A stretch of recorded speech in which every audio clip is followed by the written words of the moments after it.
morning everyone. Today we are going to discuss about atrial septal defect device closures.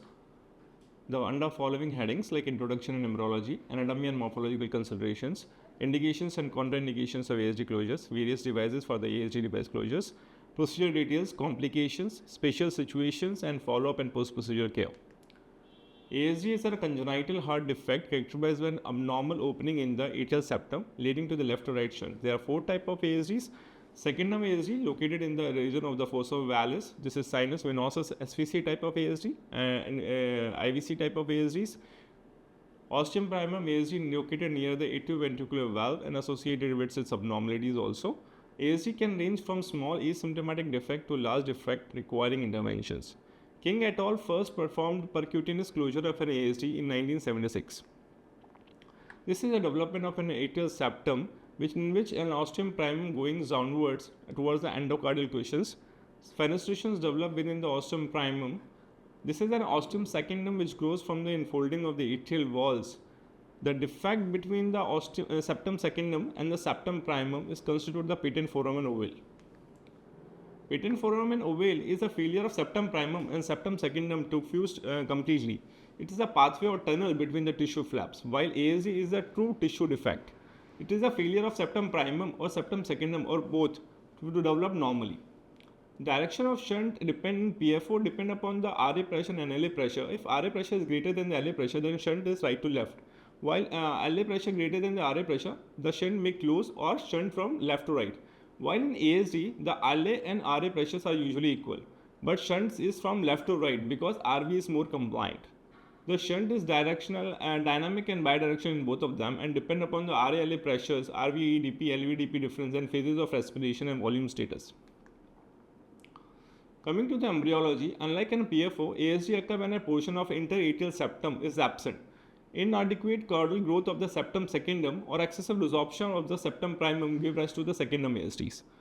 If the septum primum fails to reach to the endocardial cushions, a primum ASD may occur and is associated with abnormalities like cleft mitral valve and inlet VSDs. A sinus venosus ASD occurs when there is an abnormal resorption of the atrial tissues adjacent to the caval atrial junctions. Unroofed coronary sinus, the absence of an atrial tissue adjacent to the site of coronary sinus drainage into the right atrium resulting into the coronary sinus ASDs. Coming to the natural history, ASD spontaneous closure given by Redzik et al. Overall rate is 87% spontaneous closures. Less than 3 mm ASD is 100% closure, 3 to 8 mm ASD is 80% closure, and more than 8 mm ASD rarely closes spontaneously. So, spontaneous closure is not likely to occur after 4 years of age. Most ASD children are asymptomatic, very rarely congestive heart failure when there is a very large ASDs in infancy. If the large ASD is untreated, then it will develop into the congestive heart failure and pulmonary hypertension. It begins to develop in the early 20s and 30s and become common after 40 years of age. With or without surgeries, atrial arrhythmias may occur at a incidence rate of 13% in more than 40 years of age. Usually, infective endocarditis do not develop in isolated ASD as it is not a pressure gradient chambers. CVA from paradoxical embolization is rare phenomenon. As age increases, patient develop pulmonary hypertension, right to left shunt, asymmetricalization and right RV failures. Coming to the anatomy and morphological considerations, the secundum ASD is the only type of ASD that is unable to transcatheter closure technique. For percutaneous closure, there should be an adequate tissue margins of at least less than 5 mm is not acceptable. Up to 5 mm is acceptable for the device closures. Lack of an adequate tissue margin predisposes for device prolapse or potential embolization. Large defects predispose the device to encroach on the adjacent aortic root and mitral valve, which can result in major complications. Sinus venosus defect prevent the normal separation of the pulmonary veins from the right lung, SVC, and the right atrium, and also result in the anomalous drainage of one or more pulmonary veins. Typically, defects close to the IVCs are rare and called as caval defects. They can be associated with anomalous pulmonary venous returns. Ostium primum ASDs are known as endocardial cushion defects or atrioventricular canal defects and associated with inlet VSDs and cleft mitral valve. With the exception of the secondary ASDs, the management of all the types of ASD requires surgical repairs. This is an 3D TE images showing that ASD can be round or oval in shape and can range from small to large. Pathophysiology ASD, ASD causes left to right shunt, leading to the increased pulmonary blood flow, RV volume overload, RARV enlargement, pulmonary hypertension, long-standing cases, risk of atrial arrhythmias, atrial fibrillation, and severe cases may lead to the Asperger syndrome, which is a reversal of shunt due to the pulmonary hypertension. Indications for closure: significant left to right shunt with pulmonary blood flow more than 1.5 times, RV volume overload detected on echo, symptomatic patient like shortness of breath, fatigue, palpitation because of the arrhythmias, risk of paradoxical embolism and pulmonary hypertension if reversible. Contraindications for ASD device closures: ASD with severe PH and bidirectional or right to left shunt with pulmonary artery systolic pressure more than 2/3 of the systemic blood pressure, or PVR more than 2/3 of the SVR. That is the absolute contraindication for ASD closure and it should not be closed. Small ASD with QP by QS less than 1.5, that is pulmonary blood flow less than 1.5 times, or no signs of RV volume load, then it is also not indicated.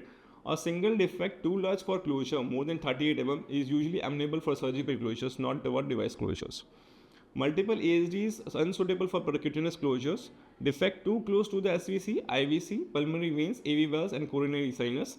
The rims deficit of less than 5 mm anterior, posterior, superior, or inferior rims. Abnormal pulmonary vein drainage. Associated congenital anomalies requiring cardiac surgeries, and intracardiac thrombus detected by echocardiogram. These are the contraindications. So for procedural evaluation, we have to evaluate that ASD, whether it is a primum ASD, secondum ASD, or other communications like anomalous pulmonary venous drainage is present or not.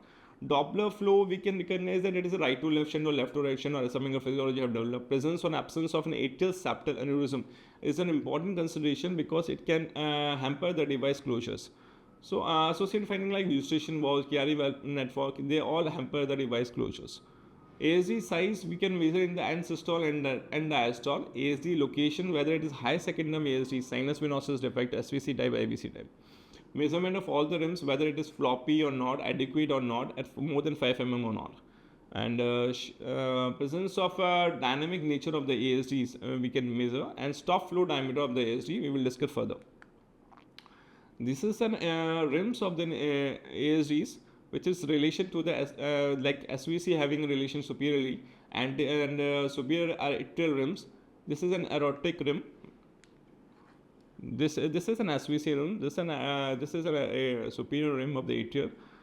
This is an aortic rim which is closer to the aortic rim. This is an AV valve rim close to the atrioventricular valves. IVC rim close to the IVC valve, and posterior atrial valve. So adequate tissue margin should be present. At least 5 mm of margin should be present with respect to the structures involved. This is an assessment of ASD by transesophageal echo. This is a basal transverse view in which we see the SVC, superior aortic, and RUPV, and its revised relation to the atrial roof at 0 to 30 degree. In 4-chamber view, we see the relationship of the device with the atrioventricular valve, and this is a posterior atrial valve, and we can measure the maximum ASD diameter in 0 to 30 degrees. Short axis view, we see the device relation to the aortic valve, the length of the aortic rim, and the posterior rim at 30 to 75 degrees. This is a bicual view. We can see the SVC rim, IVC rim, and its maximum diameter we can measure over this, and after device placement we can see the relationship with the SVC and IVC, whether it is causing an obstruction or not, and in relation to the RA roof at 90 to 120 degrees. In the long axis view, we see the device relationship to the LA dome or roof at 120 to 150 degrees. This is a transthoracic echocardiographic evaluation of atrial septal anatomy. In subspecified long axis view or LA oblique view, we see the anatomy of right pulmonary veins, ASD rims, ASD septal defect diameter, and length of the ASD defect. In subspecified short axis view, we can see the SVC and IVC rims and its relationship and its measurement we can do in the ASD. In apical 4-chamber view, we usually see the effect of the ASD like left to right shunting in the color Doppler, whether it is left to right or right to left color flow, or the severity of TR. We can measure the pulmonary artery systolic pressure through the TR jet, and we can see the position of the device with regards to the atrioventricular valve, whether it is encroaching to the valves and causing the regurgitation. In parasternal short axis view, we can see the relationship of the retroaortic valve and the posterior rims and we can measure the ASD diameter. This is a this is a normal transthoracic echocardiogram showing ostium secundum ASD with adequate retroaortic rim and posterior rim and with left to right shunts. This is an ostium primum ASD apical 4-chamber view showing the defect with a common atrioventricular valves. SVC type sinus venosus ASD can be seen in the high right parasternal views or subcostal sagittal views. IVC type of sinus venosus ASD can be seen in the parasternal short axis view as subcostal views. This is an unroofed coronary sinus which is suspected in apical 4-chamber view as a dilated coronary sinus and seen as a left to right shunting in subcostal LAO view. Atrial septal aneurysm hampers the device closures and it will not allow the device to sit properly. This is an example of a multifenestrated ASDs having the two defects showing the left to right shunts. Coming to the FDA approved percutaneous devices for the ASD closures, Amplatzer septal occluder, Amplatzer multifenestrated septal occluder cribriform device for multifenestrated ASDs, and Gore cardiform device from the Abbott. These are three FDA approved devices for the ASD closures. Other ASD devices are like Fingula Flax 2 ASD occluder by Occlutech, NIT Occlude ASDR, the Seraflex ASD occluder, the Cardiofix septal occluder, the Ultracept 2 ASD occluder, and the Cocoon septal occluder. This is a diagrammatic representation of an atrial septal occluder which is developed in the US since 2001 and it is approved for the ostium secundum ASD and for the closure of the fenestrated fontan. This is a shaped nitinol mesh that separately opposes both sides of the atrial septal wall, and it have a wide waist that corresponds to the size of the ASD. Polyester material that promotes occlusion and tissue growth, and this is the nitinol mesh which has an easy memory to self-centering. This is an atrial septal occluder is a self-expandable double disc device. The two discs are linked together by a connecting waist which correspond to the balloon size of the ASDs. The device is available in various sizes ranging from 4 to 38 mm. With 4 to 20 mm there is 1 mm increment, and from 22 to 38 mm there is 2 mm increment, and the size of the waist differ to the diameter of the ASDs. The disc at each end stabilizes the device on the septum. The LA disc is 14 mm larger than the waist, and RA disc is 12 mm larger than the central waist. Device selection is based on the stretched diameter of the defect, as you will see in further slides. This is a diagrammatic representation of Amplatzer septal occluder showing the LA disc which is 14 mm larger than the central waist, and RA disc which is 12 mm larger than the central waist, and central waist correspond to the defect of size. These are the various devices, ASO devices from 4 to 38 mm with corresponding RA and LA discs diameters. Usually we use 4 to 10 mm devices, we use 6 French sheets, and for 11 to 17 mm we use 7 French sheets. 8 French is used for 18 mm and 19 mm devices. For 20 to 24 mm we use 9 French sheets. For devices for 32 to 36 and more we use 12 French sheets. This is an Amplatzer cribriform multifenestrated septal occluder. It has two equal LA and RA discs. There is no difference in the LA and RA disc sizes, and there is a central waist. It is a self-expanding double disc designed for closure of multifenestrated ASDs. It's approved for the available in 4 diameters in 18, 25, 30 and 35 mm. This is an example of Gore cardiform occluder. It comes with its own locking system. It also has a two same size disc, LA and RA disc with a central waist. It is a non-self-expanding device. The PTFE membrane is treated with a hydrophilic material to facilitate echographic imaging during device implantation. And the device is approved for closure of ASD less than 17 mm. It is available in 15 mm, 20 mm, 25 mm, 30 mm diameter disc. And ratio of device to balloon stress defect of at least 1.75 is required to prevent residual shunting or device embolization, as they are more prone for device embolization. The newest version of GCSO is approved in 2019, which is a self-centering and can be used for ASD up to 35 mm. This is an Amplatzer stock 45-degree delivery device. These are the various sheet sites, as explained. This is an implantar guide wire which is implanted into the left superior pulmonary veins, usually of 260 centimeter of a 0.035 inch in diameter. Procedural details: patient preparation, general anesthesia or local anesthesia. Usually general anesthesia is preferred in the children's, and we perform the ASD device closures in local anesthesia in adult patients. Usually we use femoral vein, we use IJV or hepatic venous access in case of an IVC interruptions. In we transesophageal do the transesophageal echo for the guidance, and device selection based on the ASD size on the TE, maximum defect diameter in TE plus 2 to 4 mm, or we can use a stop flow technique. Device deployment using catheter and closure confirmation via TE or fluoroscopy. Aspirin therapy is started before the procedure. Antibiotics is within 30 minutes of achieving access. Anticoagulation is maintained with unfractionized heparin 100 units per kg. ACT maintained above 250 before device placement, and the size of the sheath we discussed earlier. Right heart catheterization, we usually measure the PA pressures before doing the ASD device closure, and we can also take the oxygen saturation pressures in the nominate venous VCRA and pulmonary arteries, and sometimes we perform the pulmonary angiography to assess that whether PA, PVR and pulmonary hypertension is severe or not. If PA, PVR is documented, it is important to decide how much of the total lung parenchyma is draining anomalously. If a single segment vein is anomalous in the setting of the moderate side or larger side ASD, device closure of ASD is still indicated, and the anomalous vein can be left in situ. It is important to measure the LA pressure or LV and diastolic pressure or both, because have a hidden diastolic dysfunction which can precipitate the pulmonary edema in the elderly patients. So we have to see the LA pressures. Procedural details: 0.035 inch J-tip guide wire is guided through a 6 French MPA or RJR catheter is used to cross the defect.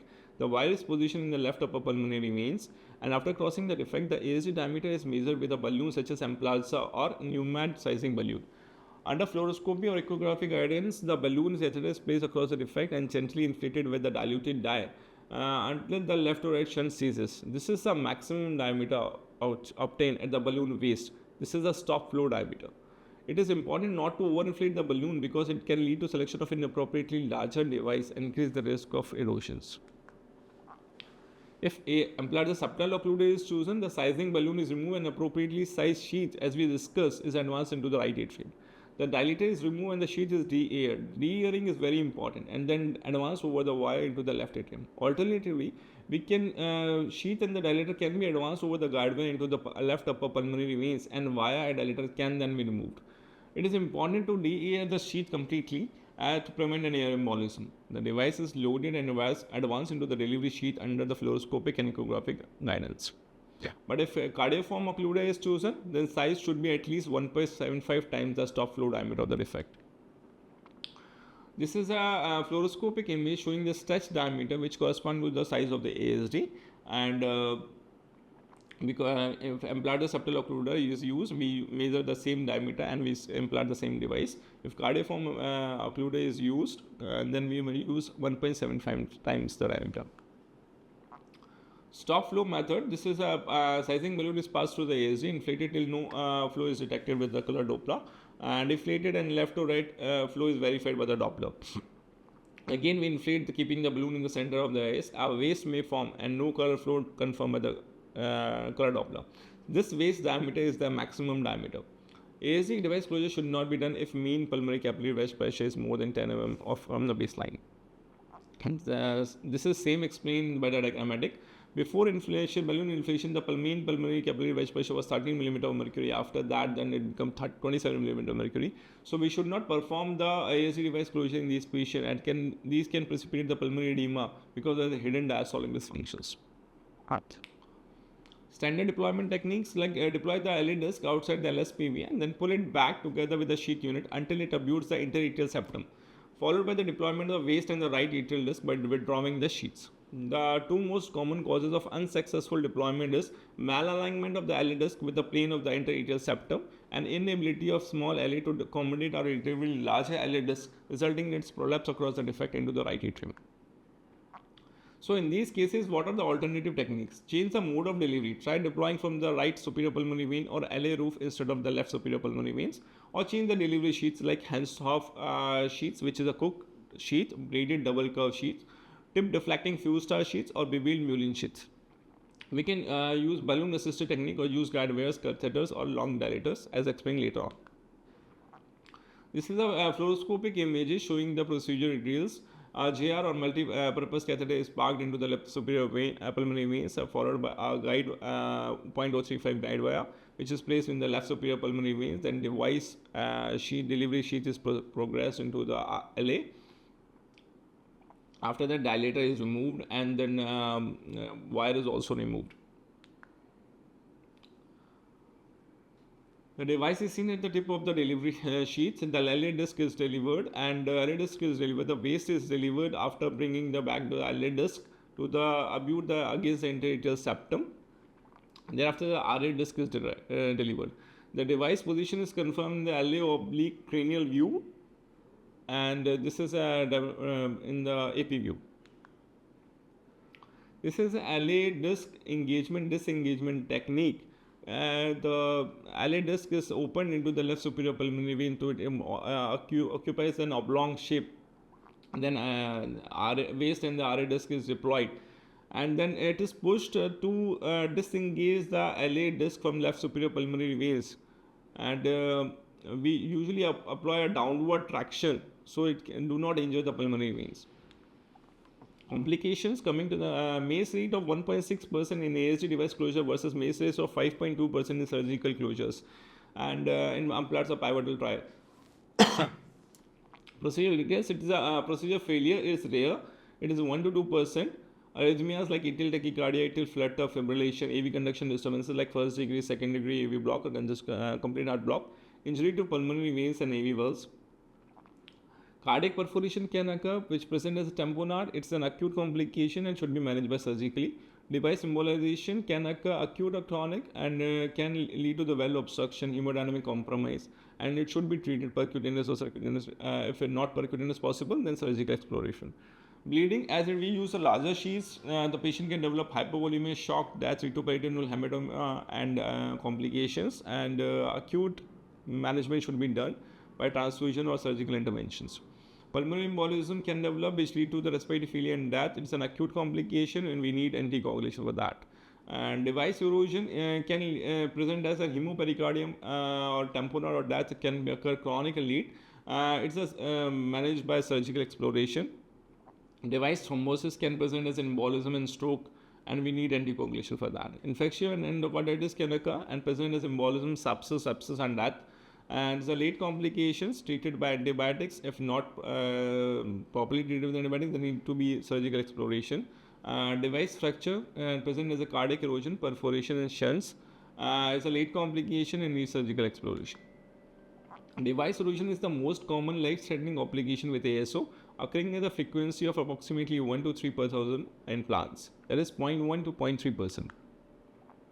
What are the risk factors for implants device erosion? They are deficit retroaortic rim, deficit superior rim, superior location of the secundum ASDs, oversized ASD diameter more than 1.5 times the static stop flow diameter, dynamic ASDs, use of the 36 mm ASO device, malaligned defects, tenting of an atrial septal free wall after placement of device, into which is visible in the transesophageal echocardiography. Wedging of the disc device between the posterior wall and the rota, and pericardial effusion present after device placement. Device embolization can occur to the right heart, left heart, or to the rota. Most occur at the time or shortly after implantation, although late embolization can really occur. Percutaneous device retrieval is possible with the bioptom or gooseneck snare. The device should be initially stabilized with the bioptom or gooseneck snare, so it does not cause any hemodynamic compromise. A second venous line is needed from either IGB or from the femoral vein. One side of access is used to hold the device, and second is used to snare and retrieve the device. A relatively long stiff sheath can be advanced adjacent to the device, and the tip of the sheath can be varied by cutting to 30 to 45 degrees, and which facilitates the device pulling the device into the sheath. The right atrial micro screw can then be snared using a gooseneck snare, delivered through a 6 French cut pigtail or other angled guiding catheters delivered through the retrieval sheath. After the microscrew is snared, the device is pulled back into the sheath, and after the microscrew enters the sheath, the entire device is withdrawn fluoroscopically. If the device cannot be percutaneously removed, the surgical removal is necessary. Coming to the special situation for the ASD closures like large ASD, multifenestrated ASDs, multiple ASDs, ASD with pulmonary hypertension and diastolic dysfunction. Closure of the large ASDs of 30 to 36 or those with deficit rim can be difficult. In patients with deficit SVC rim or retrorotating rim, it is very easy for LA disc to prolapse through the defect. If multiple rims are deficit, the likelihood of successful closure decreases further and requires surgical treatment. So in right upper pulmonary vein deployment, the delivery sheath is positioned with the tip in the right upper pulmonary vein. The LA disc is partially deployed in the os of the right upper pulmonary vein or near the roof of the LA, and the remainder of the device is then rapidly deployed by pulling down the delivery sheath while fixing the delivery cable. After the device is fully exposed, the cable can be pushed forward to reorient the device if necessary. Unsheathing of the device in this technique can be performed rapidly and for successful procedure. In the left upper pulmonary vein deployment method, the delivery sheath is placed in the LUPV and the LA disc is deployed. The LA disc is held in place in the LUPV and assume an oblong shape as we shown in the diagram previously, and the remainder of the device is unsheathed by retracting the delivery sheath over the cable. The tension on the cable is then released, allowing the RA disc to reconfigure against the septum. This results in releasing of the LA disc from the LUPV and orienting correctly against the atrial septum. This unsheathing maneuver should be fast and sequential. Proper deployment of the LA disc in the LUPV is very important. If LA disc is deployed too far in the LUPV, it will not release from the vein, and we need to push the delivery sheath to make a downward turn. And conversely, if the LA disc is not deployed far enough in the LUPV, it will release prematurely and the technique will not be successful. We usually use left bronchus as a fluoroscopic landmark for the ostium of the LUPV and for placement of the end. Alternative, we have discussed, we can use Hausdorff sheath, Cook sheath, which is a double curve at the distal end, which facilitates appropriate alignment of the LA disc, available in 10, 11, and 12 French sizes, helpful in patient with deficit superior and to superior rims. Or we can use a Mullin sheath, which is a more of the curve compared to the standard 45-degree curve. We can modify this by cutting the distal curve portion of the sheath parallel to the shaft and reduce the very sharp and distal end of the modified sheath, then cut off to reduce the risk of perforation. This result in the device is exiting the tip of the delivery sheath at an angle that makes deployment of the LA disc parallel to the septum much easier. Coming to the balloon assisted technique, this technique uses balloon as a buttress to prevent prolapse of the LA disc through the ASD during deployment. A second venous line is inserted, ASD is closed and crossed, and appropriately device and delivery sheets are placed in the LA in the standard fashion. Through the second venous sheet, our catheter is placed in the LUPV or RUPV and a 0.035 inch guide wire is placed. The sizing balloon or Medtronic occlusion balloon can be placed over the guide wire and the balloon is inflated in the right atrium against the right side of the atrial septum. Now the LA disc of the device is then deployed and pull against the left side of the septum. The balloon helped in preventing the prolapse of the device at this time. The remainder of the device is deployed while the balloon remains in place against the septum. After the entire device is deployed, the sizing balloon is deflated. This is a fluoroscopic image showing the balloon assisted technology, and this is a device delivery which is placed in the LA and with a device in it. And through the second venous line, we pass a 0.035 inch guide wire into the left superior pulmonary veins, and then Medtronic occlusion balloon or sizing balloon is inflated. LA disc is deployed, and then keep the balloon inflated, and the rest of the device is deployed, and we can then deflate the balloon after the delivery of the successful delivery of the ASD device. This is a video showing the similar. The balloon is passed into the left through the left superior, right superior pulmonary vein, and the balloon device is delivered through this. Multifenestrated ASDs are usually along the posterior inferior portion of the atrial septum. If the secondary fenestrated portion is more than 7 mm from the primary defect, closure using multiple devices may be required. If fossa ovalis has multiple fenestrations, use of non-self-centering device such as cardioform device or a specialized device like cribriform device is used. The defect is not balloon size, instead the device distance from the centralmost defect to the further reaches of the outermost defect is measured under TE, and measure defect in multiple views and use the largest diameter measure to choose a device. The major dimension represents the radius of the device to be chosen. The device must have a diameter of at least twice the major radius to ensure that all the holes are covered with the device material. Multi-fenestrated ASGs, after choosing the device, the centralmost divide is crossed using transesophageal echocardiography. Ensure that the central defect is crossed and not one of the satellite lesion, and using the multi-purpose or GR catheter. Because the fenestrations are often small, the use of non-J-tipped wires such as Woolly wire or Teramo wire is preferred. And all other steps are same to the standard ASG closures. Multiple ASGs, incidence of 7.3%, often be treated with a single device. Deployment of second device is necessary if the secondary defect is hemodynamically significant. Use of a second device may be anticipated if larger septal occluder is chosen to close the primary defect, or if the distance between the edges of the primary and secondary defect is 7 mm or more. As we see, it help in only 7 mm for the closures. Either simultaneous defect sizing or deployment or sequential sizing closure can be done.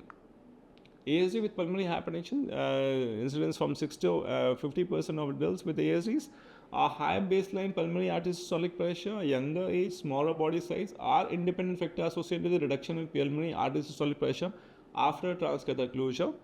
ASG's closure is recommended in patients with any level of pulmonary hypertension with left or right shunt. If ASG is with bidirectional or systemic desaturation like less than 92% saturation, should undergo pulmonary vasodilator testing with test occlusion of the or vasodilators. If the response is favorable, percutaneous ASG closures may be performed. If favorable response is fall in the mean pulmonary arterial pressure with oxygen or test occlusion with no decrease in the cardiac output and no increase in the right atrial pressures. If the response is unfavorable, the patient should be started on pulmonary vasodilator therapies, and cardiac catheterization should be repeated after several months to reassess the hemodynamics. If there is a favorable changes on the follow-up, ASG can be closed at this time but with a fenestrated device. But a still unfavorable response, then treated with medical therapy and may be considered for the heart-lung transplant. These are the ESC guidelines and AHA guidelines. We should close the RV overload patients or with PVR of less than 3 and no LV disease as a class 1 indication, or symptomatic patient with pulmonary blood flow of more than 1.5 times and PA pressure of less than 50% systemic pressure and PVR less than 1/3 of the systemic pressure. We can consider closure with PVR of 3 to 5 word units and with QP by QS of more than 1.5 as a 2 indication. Fenestrate ASG closure in patient with PVR of more than 5 word units that improves to less than 5 word units on PS therapy with QP by QS of more than 1.5 as a 2B indication. In asymptomatic patient with QP QS more than 1.5, PS systolic less than 50%, PVR less than 1/3 as a 2A indication, and QP by QS more than 1.5 but PS systolic pressure more than 50% or PVR more than 1/3 of systemic vascularization as a 2B indication after panel discussions. And it is absolutely contraindication in ischemic physiology of PVR of more than 5 units despite PAH therapy or PAH with device solution, or PS systolic pressure more than 2/3 of systolic pressure, and pulmonary vascular resistance more than 2/3 of the systemic vascular resistance, and net right to left shunt.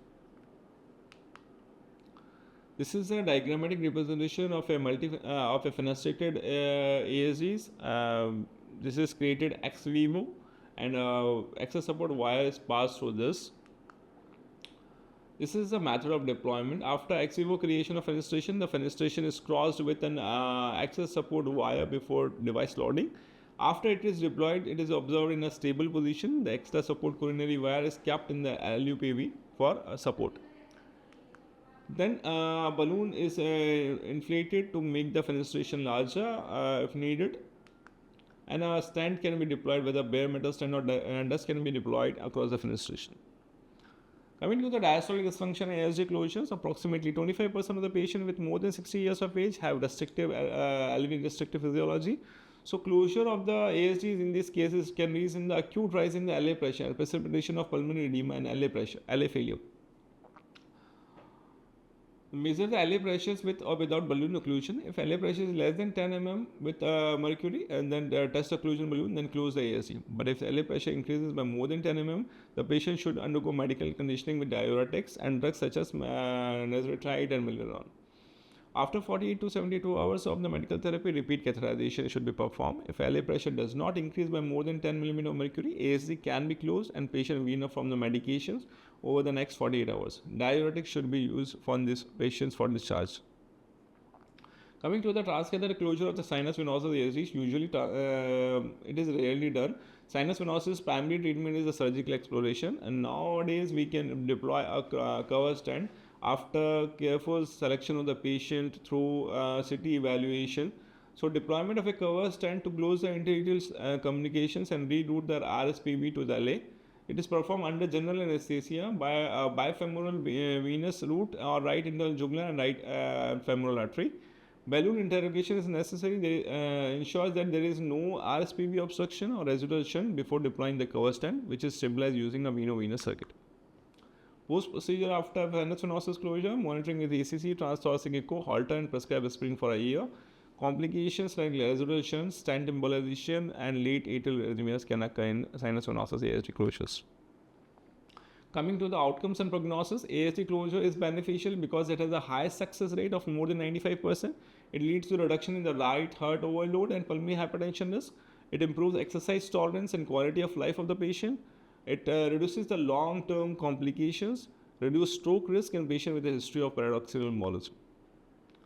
Hospital stay, usually overnight stay in the hospital and discharge next day after confirming the normal ECG, normal AV conduction, and normal device position by imaging.